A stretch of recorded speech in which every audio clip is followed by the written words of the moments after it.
Përshëndetje shikues të nderuar, unë jam Kreshni Gashi dhe ju jeni me emisionin Drejtësia në Kosovë. Korrupsioni është pengesa kryesore e zhvillimit të vendit në arenën vendore dhe ndërkombëtare. Vendi renditet në renditjen e 95 në listën e Transparency International për nivelin e lartë të korrupsionit në shoqëri. Jemi mësuar tek shumë politikan, task forca e konferenca ku tentohet të luftohet korrupsioni, por jo edhe analizat e qarta të projekteve ku keqpërdorimi dhe korrupsioni dërguan në shpenzimin e kotë të parave publike. Ekipi ynë sonte është marrë me një aferë, vlera të cilës nuk është edhe shumë e lartë, por që tregon shumë për mënyrën se si një sistem i tërë shoqëror është i hapur ndaj aferave korruptive dhe si paratë e buxhetit shpenzohen pas një kontroll dhe kriter në nivelin komunal. Kolegu Naim Krasniqi na sjell detajet për investimin e komunës së Rahovecit, i cili u desh të hidhej në bërllog për shkak të punimeve jo kualitative. Në pjesën e dytë të emisionit, ekipi ynë ka përgatitur një reportazh për nivelin e gatishmërisë së forcës së sigurisë në intervenime në rastet emergjente dhe sulmi.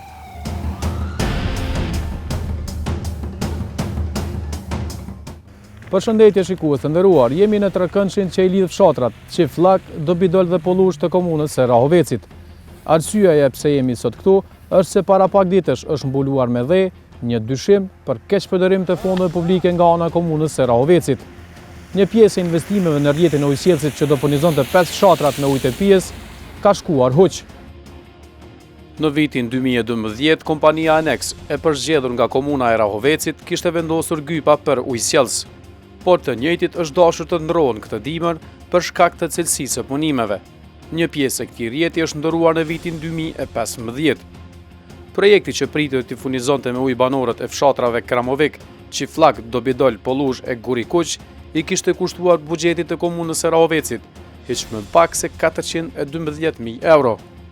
Siç shkruhet në dosjen e lëndës, komuna në vitin 2012 e kishte pranuar teknikisht projektin dhe kompanisë e cila ekzekutoi punimet i ishin paguar parat, por projekti që në letra ishte krejtësisht në rregull, në terren doli se kishte probleme jashtëzakonisht të mëdha. 5 fshatrat nuk kishin furnizim të rregullt për shkak të plasaritjeve të vazhdueshme të gypave të instaluar nga ana e komunës së Rahovecit. Pak ditë pasi ishte lëshuar uji në vitin 2014, kishin filluar plasaritjet e para në gypin prej 2 kilometrave, prishet kishin vazhduar edhe në gypin kryesor në gjatësi prej 900 metrave. Të dhënat që kemi siguruar nga kompania rajonale e ujësjellësit Gjakova Ish Radoniqi dëshmojnë se vetëm gjatë vitit 2017 ky gyp kishte pasur 40 plasaritje dhe vlera e dëmeve kapte shumën prej 45.000 eurove. Prishet e shpeshta dhe mjaft të kushtueshme për projektin që u pranua teknikisht nga komisioni i emëruar nga kryetari Ismail Latifi në mandatin e tij të parë, shkaktuan probleme serioze në furnizimin me ujë për 5 fshatrat që ishte parapar ky projekt. Shikues të nderuar, jemi në komunën e Rahovecit. Tani do të shkojmë bisedojmë me të parin e kësaj komune, zotin Ismail Latifi, për të kuptuar arsyet se pse po ndrohet një gyp i cili ishte pranuar teknikisht.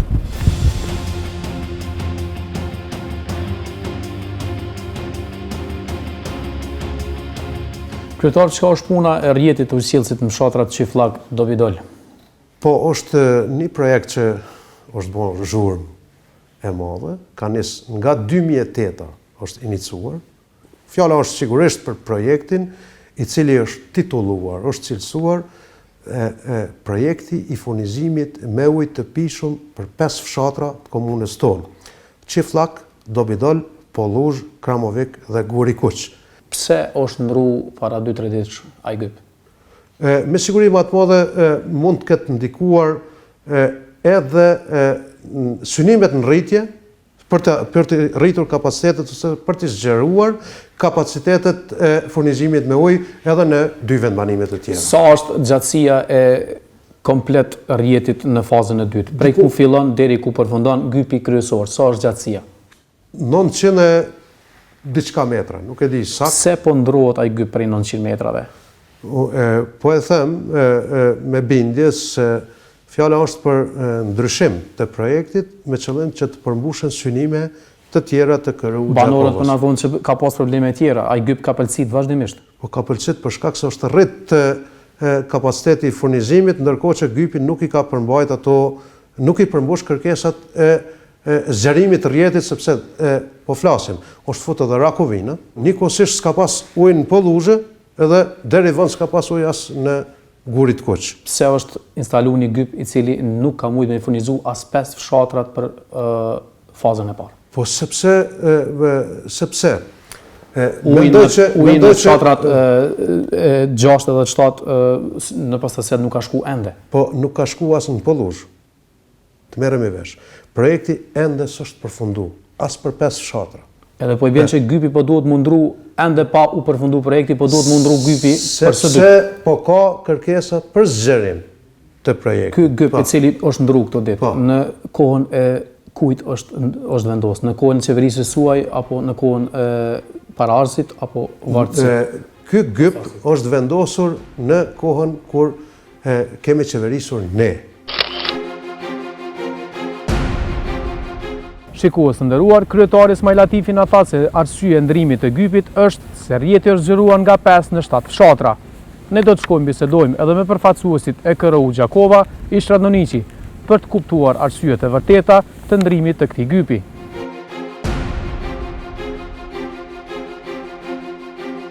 Zoti Gaxheria, më mundësh me ta tregu pse është ndru gypi i sjellësit në fshatrat Çifllak Dobidol? Realisht kjo është një histori më e gjatë nëse në shohim pak në detaje, se ky projekt ka filluar dikun është ekzekutuar në vitin 2010-2011 nga komuna e Rahovecit. Pas kësaj lëshimi i ujit u bën në vitin 2014 dhe si pasojë të parë domethënë kemi pas defektet e para në linjën Çifllak Kramovik, ku KRU Gjakova në vakt KRU Radoniqi është detyruar me ndrimin e gypit komplet në një gjatësi 2000 metra. Pastaj në vitin 2016 kanë filluar defektet në linjën Dobidol Çifllak, ku ka qenë gypi fi 250, domethënë sa bar nuk dihet as sot realisht se teknikisht nuk ka qenë i pranuar nga KRU Gjakova dhe në aspektin e mbikëqyrjes gjatë ekzekutimit të punimeve, domethënë ekspertët e KRU Gjakovës nuk kanë marrë pjesë fare. Kështu që vetëm në vitin 2017, domethënë i kemi pas diku mbi 40 defekte të rënda në atë fi, ku jemi detyruar çdo defekt i ka pas ka 2 lidhse, ku një defekt na ka kushtuar mbi 800 euro. Domethënë vetëm vitin 2017 i kemi mbi 45.000 euro investime që i ka bën KRU Gjakova në atë linje. Si pasojë e gypit kështë investuar dhe të ekzekutuar në vitet e mëhershme. Cilësia e punimeve në gypin që i furnizon me ujë 5 fshatrat e komunës së Rahovecit i la shpesh herë ata pa ujë të pijshëm. Një pjesë e investimit që ishte finalizuar në vitin 2014 me lëshimin e ujit, komunës i shkoi hoq për shkak se në zonë u dashte futën gypat e ri, për shkak se gypat e instaluar fillimisht dolën të enë të cilësisë së dobët. Në komunë arsyetimet janë se po zgjerohet rrjeti përderisa nuk japin llogari për faktin se kanë paguar parat dhe kanë pranuar teknikisht projektin që vetëm vitin e kaluar ka rrjedhur të paktën 40 herë. Sipas asaj që na tha kryetari Ismail Latifi, ndrimi i gypit bëhet vetëm me qëllim të zgjerimit të rrjetit, por banorët e zonës kanë parë diçka tjetër. Ata vazhdimisht kanë qenë dëshmitar të avarive në gypin e ujësjellësit. S'na ka bërë hiç. Thojshën që ceva është dopt akon. Atëherë kurse kanë shtinj, atëherë kur kanë qit, ceva nuk i shkon domethënë fallça që shakon ata din. Kemi bërë ankesë disa herë në Kuvendin Komunal dhe në hidrosistemin e Radoniqit.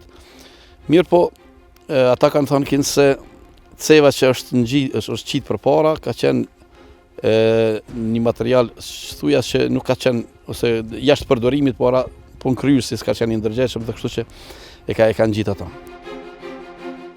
Në komunë, kryetari i Rahovecit Ismail Latifi po pretendon se gypi është ndërruar sepse sipas tij ka lind nevoja me u zgjeru rrjeti nga 5 në 7 fshatra. Thënjet e tij kontestohen nga zyrtarët e ujësjellësit Gjakova. Kjo, pasi që kapaciteti i gypit që është vendosur nga ana e komunës është zëvendësuar me gyp me diametër të njëjtë, së fundmi nga kompania regionale e ujësjellësit Gjakova. Domosdoshmëria e ndrimit gypit nuk është nështë krejt si pasojë nuk ka të bëjë vetëm me cilësinë, po ka të bëjë edhe me kërkesat, edhe me synimet. Unë kështu mendoj. Kështu mendoj opinioni im. Nuk jam ekspert, nuk pretendoj me qenë ekspert, nuk më kanë thënë dikush që është i cilësisë kështu ose ashtu, është e vërtet që ka pas plasaritje, është e vërtet që ka pas probleme, po është e vërtet që nga njëherë problemet mund vinë edhe si pasojë kur pra ti bën shtypje më shumë sa që mund përballoj një gyp me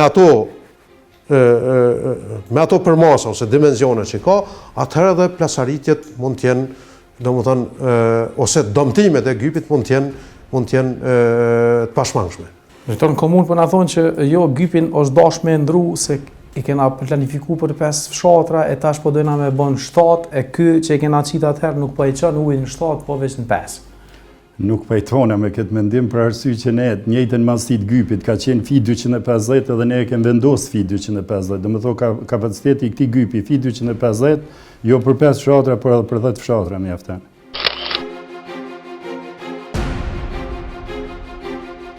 Kryetari Latifi po thotë se këtë projekt e ka trashëguar nga qeveria e ish-kryetarit Qazim Qeska dhe se përurimi i këtij ujësjellsi ishte bërë në kohën e ish-kryetarit Idris Vehapi në vitin 2014.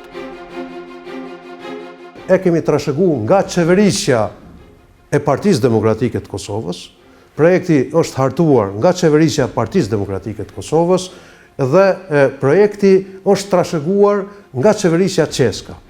Projekt i cili ka vazhduar në kohën tonë, nuk marrë përsipër me dhënë ndaj vërejtje serioze në kuptimin e detajeve, ekspertizës as qeverisjes Vehapi, as qeverisjes Qeska, sepse po veç pju tregoj që periudha e inicimit edhe realizimit e këtij projekti për 5 fshatra vazhdon edhe sot e kësaj dite nga 2008, 10 vite. Ish-kryetari Qeska e pranon se projekti kishte nisur në kohën e tij, por atij nuk i kujtohet se si kanë rrjedhur punët pasi ai në qershor të 2010-s kishte dhënë dorëheqjen. Zoti Qeska, përgjegjësi e kujt është, te kush po mbetet përgjegjësia për shkak se ai gyp po dash të ndrohet? Pa shikoni, unë nuk jam profesionist.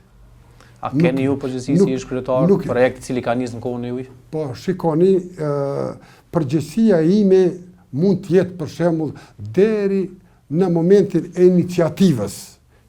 Tash, çka është bërë matutje, mas dorëheqjes time, besoj, unë nuk mund të them adin, por nëse do të ketë nevojë, le të studiohen çështjet të shërbimit prokurimit, edhe mund të gjendet çdo gjë në mënyrë faktike. Ne shikues të nderuar kemi kërkuar ta intervistojmë ish-kryetarin Idris Vehapi, por ai nuk ka dashur të flasë para kamerës, me arsyetimin se gjithçka rreth këtij projekti është në dosjen e tij në zyrën e prokurimit në komunën e Rahovecit. Nuk përgjigjem për punë që nuk jam kohë e thirrur për veç për projektin e partisë. A ka pas pjesë të këtij projekti të cilat janë ekzekutuar në kohën e qeverisjes tuaj? Po ka pas pasaj që është folur më vonë, po ajo pjesë që është ndruje. Ajo pjesë që është ndruje. Janë dokumentat aty që verifikojnë na këtë gjë. Kemi komishuar, domethënë, veç dokumentat e shqiptar. Në anën tjetër, kryetari aktual Smaj Latifi thotë se investimet në ndrimin e gypit nuk kanë shumë implikime për buxhetin e komunës, pasi sipas tij, investimet e fundit është duke i mbuluar Ministria e Zhvillimit Ekonomik. Ne i përshëndesim këto investime të KRU Gjakovës dhe të cilat marrin mjete të konsiderueshme edhe një mbështetje jashtëzakonisht serioze nga Ministria e Zhvillimit Ekonomik, përkatësisht nga Qeveria e Kosovës, me qëllim që të kemi furnizim me ujë të pishëm gjithë territori i komunës tonë, pothuajse me Radoniqin. Qeveria e Kosovës në këtë rast po e mbështet KRU-n Gjakova dhe ne i përshëndesim këto investime dhe e përshëndesin edhe po ashtu edhe ndrrimin e gypit, i cili ka ndodhur këto ditë.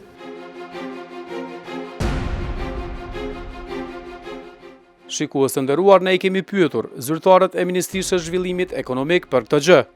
Përgjigjja e tyre e demanton tërësisht kryetarin Smaj Latifi. Kjo ministri asnjë cent nuk e ka ndarë për ndrimin e gypit prej 900 metrave, i cili u ndrua për shkak të cilësisë së tij të dobët. ju njoftoj se projekti për të cilin keni parashtruar pyetjet nuk është financuar nga Ministria e Zhvillimit Ekonomik, as në vitet e kaluara dhe nuk është pjesë e skemës buxhetore të Ministrisë për vitin 2018. Për sqarim, lidhur me këtë projekt duhet të drejtoheni menaxhmentit të Kompanisë Rajonale të Ujësjellësit Radoniqi. Se kush i ka mbuluar investimet e bëra për të dytën herë në rrjetin e ujësjellësit prej 3 kilometrave e tregon drejtori teknik i Kompanisë Rajonale të Ujësjellësit Gjakova, Shkodran Gaxheri. Sa është kostaja totale e ndrimit të atij gypi? Kostaja totale e ndrimit gypit tash që e kemi bërë këtë vitin, domethënë në shkurt të vitit 2018, arrin dikon 79.000 euro. Ku i keni marrë mjetet? Ndrimi i gypit, domethënë investimet në gypin që kanë qenë diku mbi 46.000 euro, kanë qenë investime vetanake të KRU Gjakovës.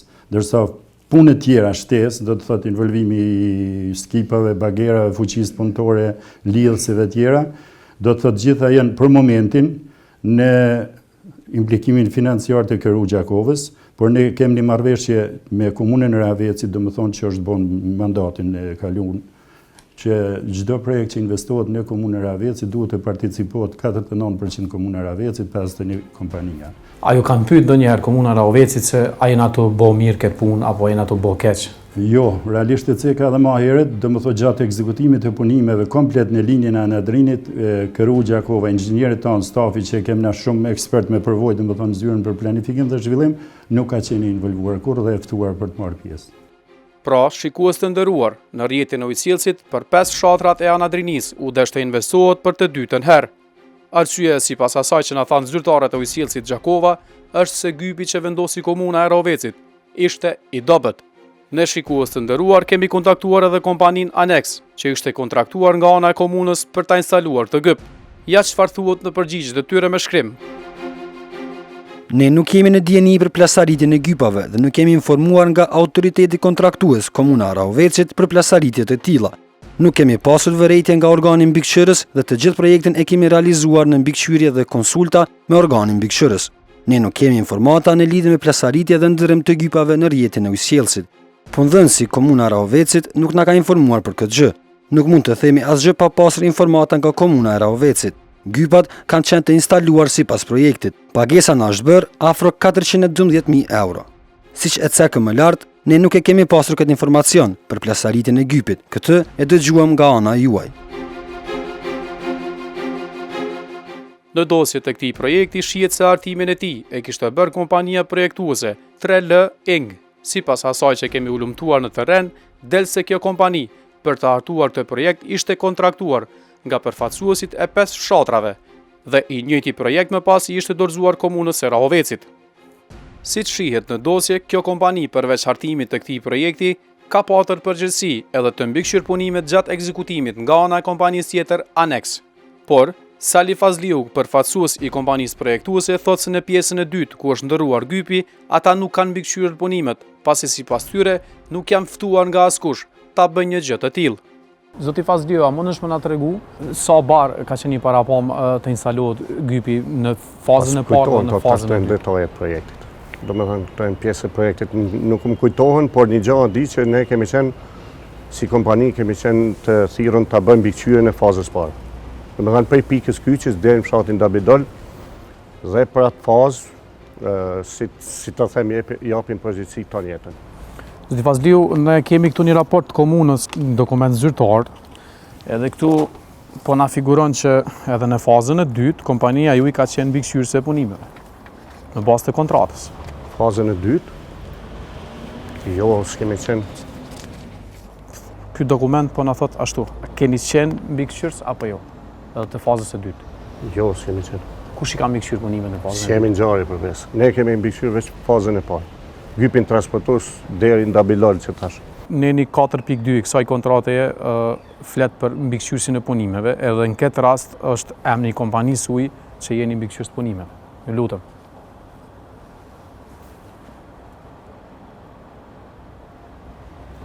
Për cilën faza e dytë është.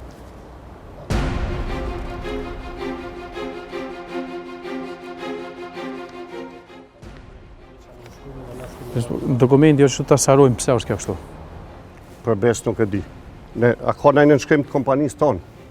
Është dokument zyrtar cili na e ka dhënë komuna. Po, ama... Dosje të projektit gjendet figuron kompania juaj si mbikëqyrëse. A mundi të gjenin për fazën e dytë ndonjë nënshkrim të kompanisë tonë, qoftë për një situacion, qoftë për një aprovim të materialeve, se realisht fillimisht duhet në çdo lloj projekti të bëhet aprovimi, paraprakisht aprovimi material. Ma gjeni një aprovim të materialeve me emrin të kompanisë tonë, ose me inxhinier tonë, ose me logo tonë, atëherë mund të përflasim si kartet e kjo, unë nuk di, ne nuk jemi.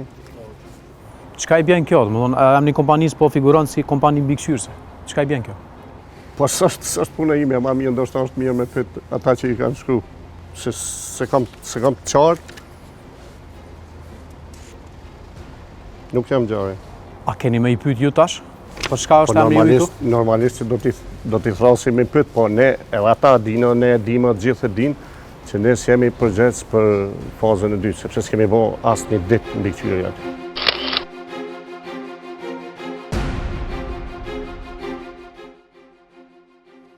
Fazliuna tha se kompania e tyre nuk ishte ftuar të mbikëqyr punimet në fazën e dytë të projektit, që komunën si kushtoi 412.000 euro e që problemet pasuan me lëshimin e ujit. Shikues të nderuar, pam se si janë ndërruar disa kilometra të gypit, i cili ishte pranuar teknikisht, por nuk funksionoi. Me lëshimin e ujit, gypi kishte plasaritje të vazhdueshme dhe u desh të ndërrohet. Si shihet në dosje të projektit, pranimin teknik të rrjetit të ujësjellësit e kishte bërë një komision, të cilin e kishte emëruar kryetari Smaj Latifi. Të vetmit që se kishin pranuar teknikisht këtë projekt janë përfaqësuesit e ish kompanisë Radoniqi. Zotë Mazreku, ju keni qenë njëri prej anëtarëve të komisionit për pranim teknik të këtij rrjeti të ujësjellësit. A keni ditë se çka po pranoni? Unë në atë kohë, në bazë të ISO standardeve, dokumentacioni që është ardhur, unë si gyp, fabrika nuk guxon të prodhoj gypa falso, sepse janë procedurat të cilat duhet t'i përgjigjet ndoshta edhe me gjykatës. A keni dhënë nënshkrimin për pranim teknik ju? Jo. Nuk keni nënshkruar? Jo.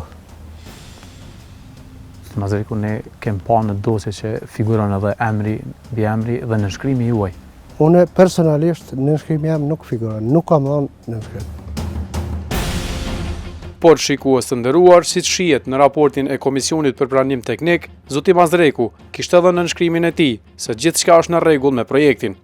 Hulumtimi ju ndëshmoi shikues të nderuar se Radoniqi nuk e kishte bërë pranimin teknik të gypit që instaloi komuna e Rahovecit në kohën e qeverisjes Smaj Latifi. Ajo çfarë dihet është se projekti u hartua, u ekzekutua dhe u shpenzuan 412.000 euro, por u desh të ndërrohen 3 kilometra të gypit, pasi gypi që ishte pranuar teknikisht nga ana e komunës nuk funksionoi. Shikues të nderuar, ishte ky reportazhi për aferën 400.000 euro të komunës së Rahovecit. Për këto, që ne sonte raportuam, ekipi i kallzo.com do kujdeset që deri në detaje ta njoftoj prokurorinë e shtetit. Veprimet presin të ndërmerren me njëherë.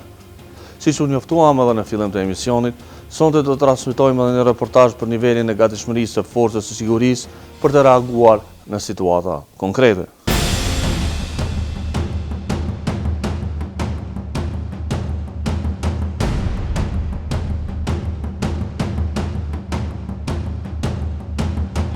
Brigada e reagimit të shpejtë e stacionuar në rajonin e Gjilanit ka në përbërje të saj mbi 370 pjesëtar aktiv të stërvitur sipas standardeve të NATO-s.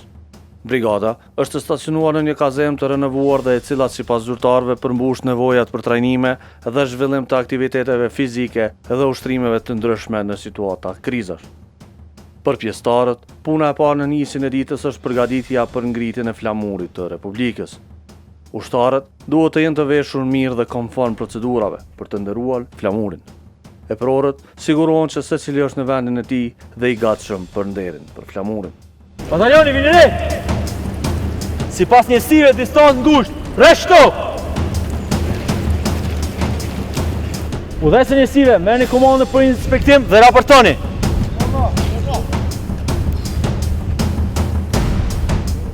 Ujvar, apresh, march.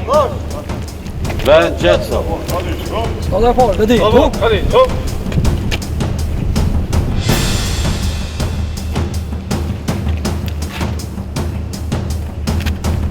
Skuadra dytë, gati, tu! Skuadra dytë, vend, qetso! Kovi parë, gati, tu!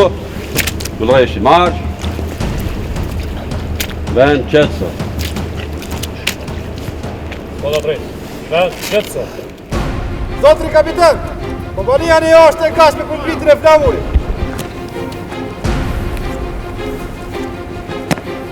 Zotri komandant, batalioni parë është i nështuar dhe i gashëm për ngritjen e flamurit. Raporton oficeri kujdestar, kapitan Poroshtnica. Vazhdo.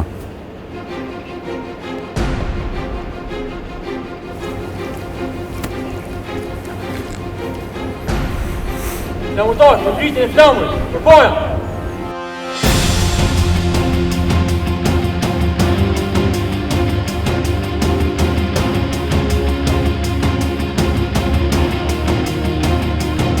Për flamur! Për flamur! Për flamur! Ja!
Ceremonia e ngritjes së flamurit I lëvën nisjes së rutinës ditore. Ushtrimet e zakonshme janë paraparë në këtë ditë e po ashtu stërvitje specifike në menaxhimin e situatet të pengmarrjes dhe manipulimit me armë të zjarrit janë në itinerarin e kazermës.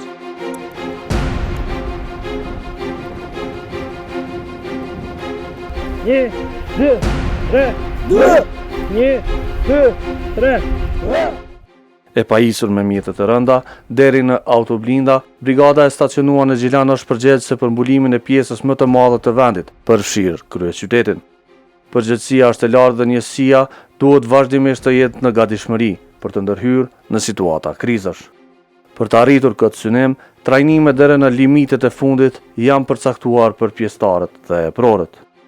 E gjithë Kosova, në nivel Kosovës është ndarë në 3 zona, që është përgjegjësia e brigadës reagimit shpejt, ndërsa sa i përket batalionit parë, ne kemi përgjegjësinë juglindore, që përfshin nga Prishtina deri në kufim me Maqedoninë, në Elbasan, dhe nga Theranda deri në Dardan, që është në lindje.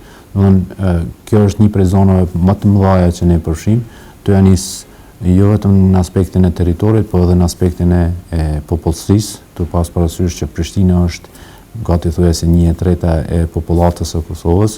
Prandaj janë 17 komuna të cilat ne kemi në përgjithësi.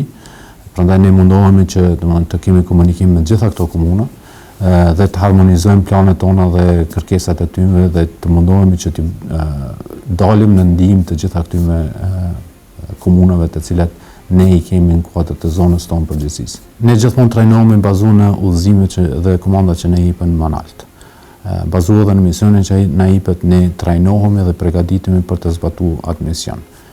Nuk ka mision të pamundur dhe ne I bëjmë planet e trajnimit, bëjmë përgatitjet në mënyrë që të jemi të gatshëm të përmbushim atë mision. Për momentin e kemi këtë mision, në të ardhmen nëse do të kemi një mision tjetër, ne gjithmonë do të jemi të gatshëm të përmbushim misionin dhe detyrat që na jepem nga komandat manalt. Të pajisur me të gjitha gjërat e nevojshme, ushtarët nisin trajnimet për të reaguar në situata krizash. Në dispozicion të njësive janë mjetet për menaxhimin e krizave, po ashtu armë dhe pajisje për të siguruar që në rast ndërhyrje, ushtarët dhe civilët do jenë të sigurt nga çdo sulm I mundshëm. Pjesëtarët janë të pajisur me pajisjet individuale sikurse çdo ushtar në botë. Ne ka pajisjet individuale të mbrojtjes personale, por edhe pajisje tjera individuale që I duhen për të kryer detyrat e veta. Gjitha këto pajisje janë të standardizuara sipas standardeve të NATO-s. Ne ndjekim standardin e NATO-s, që është edhe një prej kërkesave në nivel të Kosovës, ndërsa në nivelin e batalionit sa i përket pajisjeve kolektive, domethënë kemi automjetet, kemi pajisje tjera që në bazë të analizave tona për misionin ton i kemi identifikuar të cilat na nevojiten që të jemi të aftë të përmbushim misionin ton në mbështetjet autoriteteve civile, në menaxhimin e emergjencave dhe në rast krizave. Në detyrat ditore në bazën e Gjilanit ditën kur ekipi ynë viziton janë 2 ushtrime themelore për njësinë, trajnimet për përdorimin e armëve dhe rritjen e nivelit të komunikimit dhe ushtrimi taktik për lirimin e pengjeve gjatë një pengmarrje. Pas marrjes misionit, analizës së saj, krijimit të kurseve të aksionit, analizimit të kurseve të aksionit dhe krahasimit të kurseve të aksionit, pasi që kemi zgjedhur mënyrën, rrugën e duhur qysh me ju qas objektivet dhe me përmbush misionin në bazë të situatës në cilën e kemi, atëherë kemi marrë rekognicionin nga tereni, kemi lëshu urdhrin operacional, tani vetëm do ta bëjmë një inspektim para luftarak, që është gjëja e fundit që e bëjmë me pjesëtarët tonë para se të dalim në teren. Kjo është domethënë për me u konfirmu që kemi çdo pajisje të nevojshme sipas urdhrit operacional dhe ne jemi të gatshëm për ta përmbushur misionin tonë. Situata në trajnim është shumë e qartë. Një peng është marrë ndërsa njësia ka marrë urdhrat për të ndërhyrë. Përgjegjësi është i obliguar të kontrollojë ushtarët rreth pajisjeve dhe nivelit të gatishmërisë përderisa urdhri përfundimtar ipet dhe të gjithë nisen për ndërhyrje. Situata parashihet të jetë e rëndë dhe niveli i gatishmërisë duhet të jetë i lartë. Pengëmarrësit kanë shtërë në dorë viktimat ndërsa janë të armatosur me armë të zjarrit. Rregull jam, urdhën operacionale keni marrë, objektivin e dina, misionin e dina, ka diçka të pashartë, pyetje të fundit, shqetësime tjetër. Vazhdojmë ato blindat.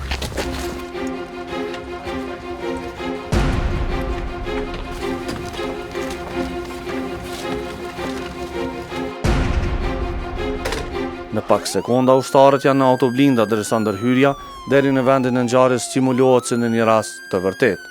Fillimisht sigurohet dalja nga mjetet e blinduara ndërsa formacioni vazhdon në formacion të ndërhyrjes urbane, ku rreziku vije nga të gjitha anët. Armiku supozohet të jetë i fshehur brenda një objekti ndërsa njësia nuk di sakt momentin kur sulmi do ndodhë. Qëllimi është i qartë. Njësia duhet të jetë e gatshme të reagojë.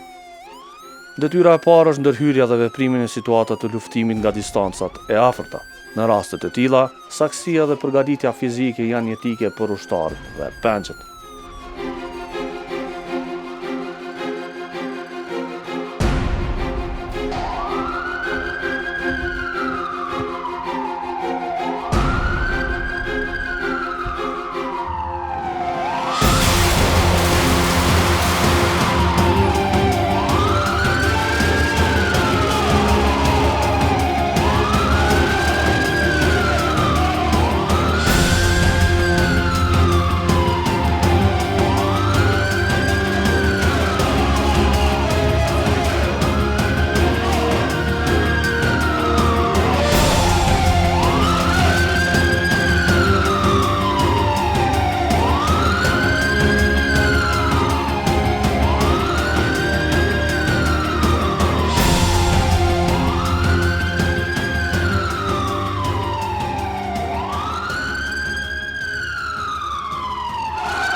Kur dorasi dhe viktimat janë neutralizuar, alarmi tjetër ngrit në këmbë ushtarët.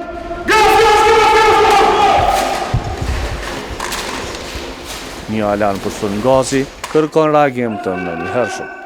Ushtarët duhet të vënë maskat për të shpëtuar jetën e tyre dhe atë të pengjeve. Rrugtimi vazhdon me tërheqje nga vendi i incidentit.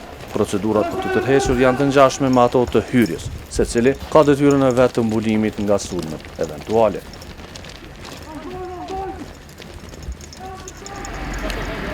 Shpina, rune! Nërë në storët!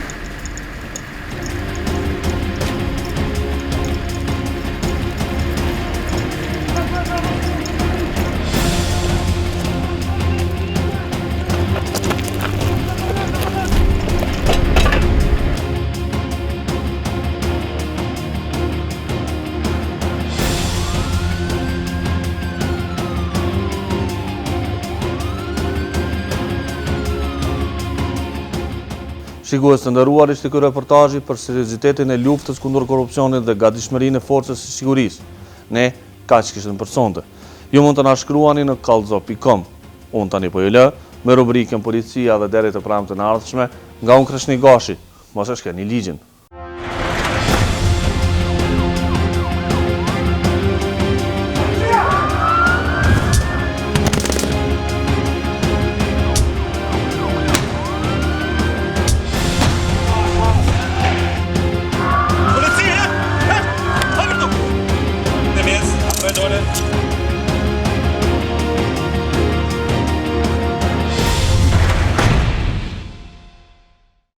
Xhirimet në vazhdim janë bërë në bashkëpunim me zyrtarët e policisë së Kosovës.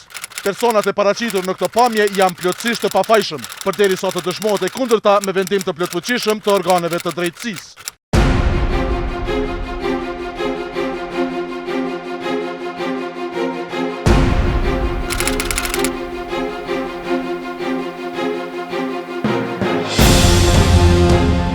Pas pranimit në informate se një person posedon armë dhe ka shpërndarë përmes rrjeteve sociale, si hetimi stacionit policor Qendra, pas një pune operative hetimore përmes rrugëve operative kanë arrit me identifiku personin edhe lokacionin.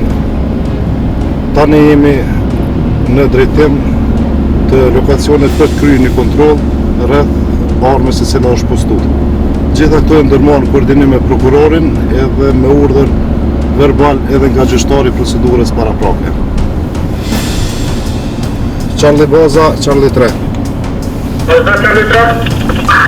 Ju njoftojmë se njësi e stacionit Qendra dhe njësia e hetimeve jemi në lokacion për të kryer një kontroll të një person cili dyshohet se posedon armë. E pranova.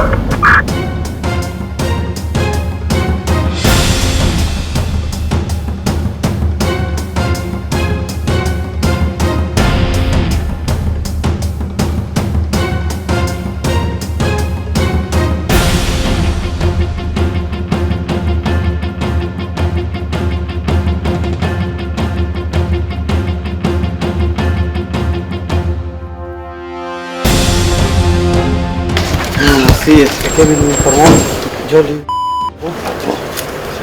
ka pasu një foto me një armë. Një foto. Kemi një të tjeri të armë. A, më i me ti?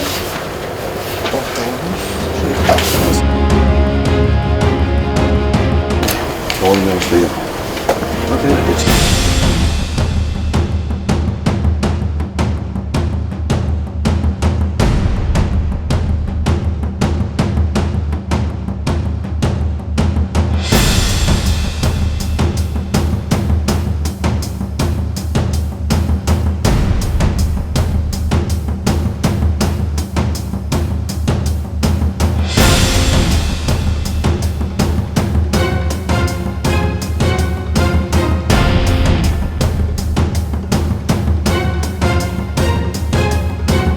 Baza, Charlie 3.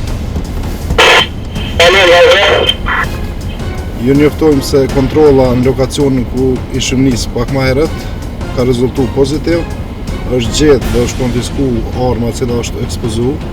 Jemi me 2 persona të shëshur në drejtim stacionit.